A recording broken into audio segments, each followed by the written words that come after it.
오늘 우리가 요한복음 13장을 읽었습니다만 베드로의 가슴에 불길이 타고 있습니다. 여러분 잘 안 보이시죠? 잘 안 보이실 텐데 사실은 자세히 보면 보입니다.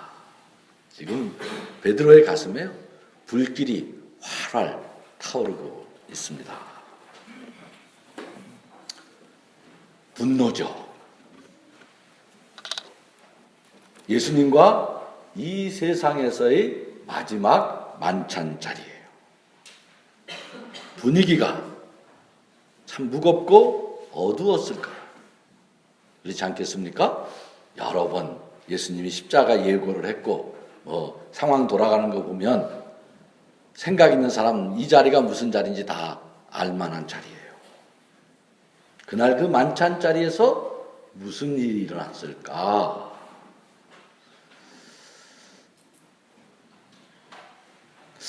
근데요, 성경 자체가 사실은 그날 그 자리에 있었던 일에 대해서 전혀 다른 두 가지 전승을 전하고 있어요. 이게 간단한 얘기가 아니야. 그날 무슨 일이 있었는지는 성경 자체가 전혀 다른 전승을 전해주고 있다는 거예요. 우리가 잘 아는 것처럼 마태, 마가, 누가 공관복음서라고 하는 것은 모두 그 세 복음서 모두가 그날 만찬 자리에서 예수님이 성만찬을 제정하신 것으로 보도하고 있지 않습니까? 공관복음서가 모두 동일해. 그런데 갑자기 요한복음에 와서 성만찬 이야기가 사라져요. 요한은 공관복음서가 전하는 그 마지막 식사 자리에서 성만찬을 제정하셨다. 그렇게 공관복음서가 전하는 그 자리에 성만찬을 제정하신 이야기에 대해서는 한마디 언급도 하지 않고 공관복음서에 전혀 언급조차 되어 있지 않은 소위 세족식이라고 발 씻기는 이야기를 하고 있는 것입니다. 우리가 이제 내일부터 고난주간을 우리가 보내게 됩니다만 우리가 이 고난주간의 목요일이 되면 소위 세족 목요일이라 해서 세족식을 하는 교회도 종종 있지 않습니까? 사실 이야기는요, 요한복음에만 나오는 요한의 특수 자료예요. 이 세족식이 우리는 교회 다니는 사람들은 어렸을 때부터 조금 익숙한 예식이 될 수 있겠습니다만 우리가 잘 아는 대로 요한복음은 복음서 중에서 제일 나중에 쓰여진 복음서 아닙니까? 이 순서도 중요해요. 마태, 마가, 누가, 요한복음 이렇게 되어 있는데 그 역사적 순서는 아니지만 어쨌든 요한복음이 제일 나중에 쓰여졌단 말이에요. 그러니까 요한복음을 쓴 저자는 누구인지 모르지만 그분은 마태, 마가, 누가를 잘 알고 있었어요. 학자마다 또 몰랐다 이렇게 주장하는 사람도 있는데 그거는 사실 속 없는 소리예요. 몰랐을 리가 없어요. 그렇게 자기가 예수의 기록을 새롭게 하려고 하는데 초대교회에서 그런 거 모르고 썼다는 건 역사적 사실에 부합하지 않아요. 그런데 그는 마태, 마가, 누가를 잘 알고 있어요. 여러 번 읽었겠지. 또 새 책을 써야 되니까. 그런데 그 성만찬 이야기를 삭제하고 대신 그 자리에 이 발 씻기는 이야기를 전하는 것, 그는 우연히 된 일이 아니에요. 대단히 깊은 신학적인 성찰, 무슨 많은 의도와 고민, 숙고 이런 거를 담아서 쓴 것이 아니겠습니까? 무슨 말을 하고 싶은 게 있는 거지. 이런 이야기를 전하면서 무슨 예수의 진실을 전하고 싶은 것이 있었던 것이지. 도대체 무슨 이야기를 꼭 전하고 싶었길래 마태, 마가, 누가 그렇게 중요시하는 성만찬 이야기, 세 복음서가 한 군데도 빼놓지 않고 그 이야기를 전하는 그 이야기를 누락시키고 삭제시키고 그 자리에 대신 발 씻기는 이야기를 전하는 것일까? 신앙이란 남을 섬기는 것이라는 것이에요. 신앙이란 성만찬이라고 하는 종교적 의식으로서가 아니라 자신의 몸으로 스스로 종이 됨으로써만 완성될 수 있다는 것이에요. 발을 씻어주는 것은 우리는 없는 전통이에요. 우리는 사실 이런 이야기를 잘 이해하기가 어려워. 우리는 지발은 지가 씻는 거지. 여러분, 이제까지 살면서 남한테, 목사님이 교회에서 말고, 누가 발 씻겨, 아기 때 말고, 지발은 지가 씻는 거잖아요. 그냥 그렇게 사는 거지, 우리는. 우리 문화에서는. 근데 유다 전통에서는 발은 손님이 찾아오면 종이 씻어주는 거예요. 예수는 스스로 그 종이 되었다는 것. 그의 죽음이, 그가 죽었다는 것은 그 종으로서의 삶, 섬김의 삶의 가장 완전한 표현이라는 것을 꼭 전하고 싶었던 거예요. 요한은. 사실 오늘 우리가 다 읽지는 못했습니다만 23장 4절 5절 13장 1절부터 꼼꼼히 우리가 명상하고 씹어야 될 게 많지만 4절 5절에 가보면 이 발 씻기는 예수님의 행동을 아주 자세히 어떤 동작을 하고 있는지 하나하나를 기록하고 있어요. 자리에서 일어나 겉옷을 벗고 수건을 허리에 두르고 차례차례 예수의 제자들의 발을 씻어주는 모습이 동작 하나하나가 자세히 기록되어 있어요. 그게 왜 그러냐면 그 영락없는 종의 모습이에요. 예수가 종놈이 되었다. 그 종의 모습으로 차례차례 제자들의 발을 씻어주던 예수의 손길이 베드로를 향합니다. 마침내 베드로의 차례가 된 것이에요. 그런데 그 자리에서 베드로는 예수의 손길을 거부해요. 선생님, 지금 뭐 하시는 겁니까? 저의 발은 절대로 못 씻기십니까? 못 씻기십니다. 왜 베드로는 예수의 손길을 거부합니까? 물론 거기에는 스승에 대한 민망함, 선생님이 종이 될 수 없다는 황송한 그런 베드로의 마음이 담겨져 있습니다만 사실은 그것만은 아니에요. 그것은 동시에 그런 선생님한테 발을 어떻게 내미나 그런 마음이 있었지만 동시에 또 하나는 선생님 앞에서 조금도 양보하지 않고 자신들의 발을 내밀었던 다른 제자들에 대한 분노가 담겨져 있기도 한 것이에요.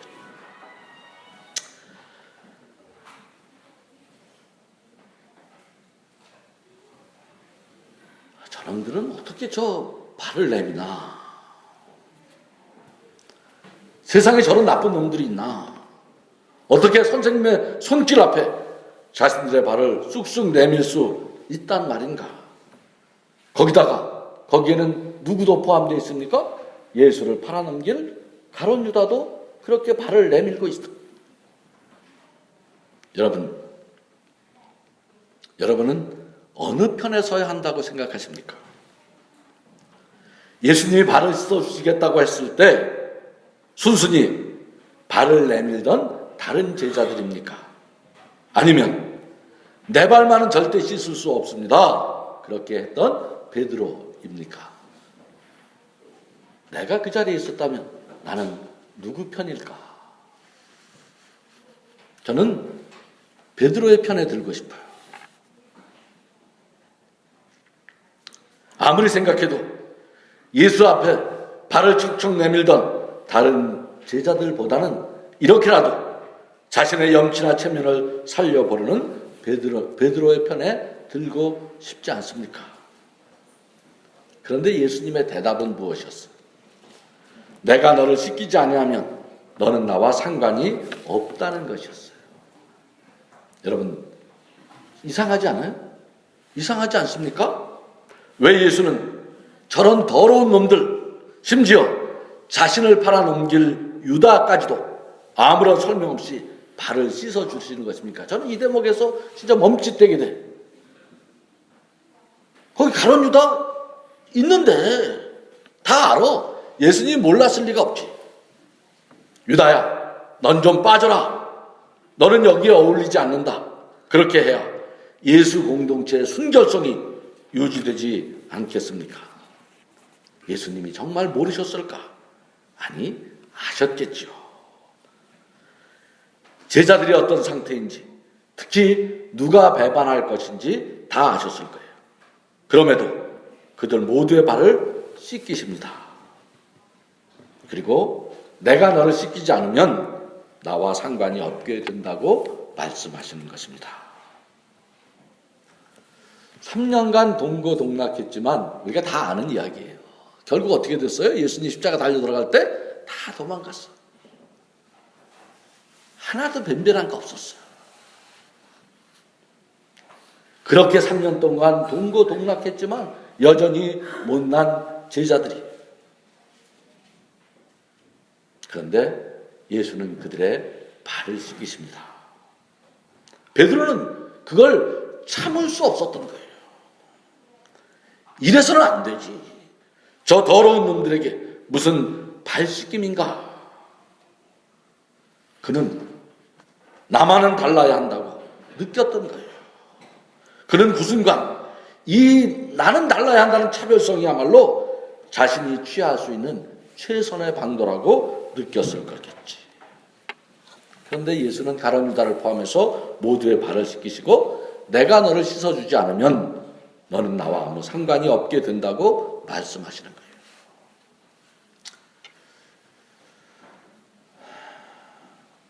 그렇습니다. 이게 뭐예요? 이게 뭡니까? 이게 교회예요. 발을 서로 씻어줄 수 있는 공동체, 그게 교회인 거예요. 교회는 바로 여기서, 바로 이것 때문에만 존재하는 것입니다. 예수의 공동체, 그것은 스스로의 잘남과 도덕적 우월성과 차별성 위에서 스스로의 깨끗함에서 존재하는 것이 아니라 그런 것들 다 좋은 거야. 깨끗하게 살아야지. 도덕적으로 순결하게 살아야지. 잘난 사람 돼야지. 모두가 부러워하는 것들이고 우리도 그런 것들을 위해서 노력하고 살아야 하는 것들. 우리가 포기할 수 없는 상의 이상이야. 어떻게든지 그렇게 살아보자. 하지만 말이에요. 교회가 그렇게 되면 그것은 반드시 교회의 본질을 잃게 되고 세상이 되고 마는 것이라는 것. 교회의 교회됨을 상실하는 것이에요. 교회는 서로의 발을 씻어줌으로써만 그분과의 관계를 갖게 되는 신비한 공동체입니다. 서로 발을 씻어주는 공동체. 나는 너와 다르다는, 나는 너보다는 깨끗하다는, 나는 너보다 더 우월하다는 그런 차별화의 자리에 서 있는 공동체가 아니라는 거지요. 교회는 바로 비록 우리 모두가 더럽고 냄새나는 인격에서 한 발짝도 자유할 수 없지만 그렇게 하지 못한다 하더라도 서로 발을 씻어줌으로써 예수에게서 발씻김을 받은 그 경험으로부터만 그리스도의 몸으로서 존재할 수 있는 것입니다. 내 의와 자랑, 내 차별화된 도덕적 의로부터 출발하는 것이 교회가 아니에요. 깨끗하고 세련되고 잘난 사람들이 모여서 예수의 이름으로 어떤 좋은 이념 집단이나 사회적 신교의 자리를 마련하라고 교회를 세운 것이 아닌 것이에요. 더럽고 추하고 모순덩어리인 이 세상 속에 이 인간 세상이라는 게 그렇게 되어 있어요. 그 속에서 교회 또한 거기서 한 발짝도 자유할 수가 없어요. 우리가 교회에 대해서 많은 무슨 저런 이런저런 생각, 그림을 그려볼 수 있습니다만 교회는요, 세상 속에 존재해서 세상과 언제나 긴밀하게 연결되어 있는 거예요.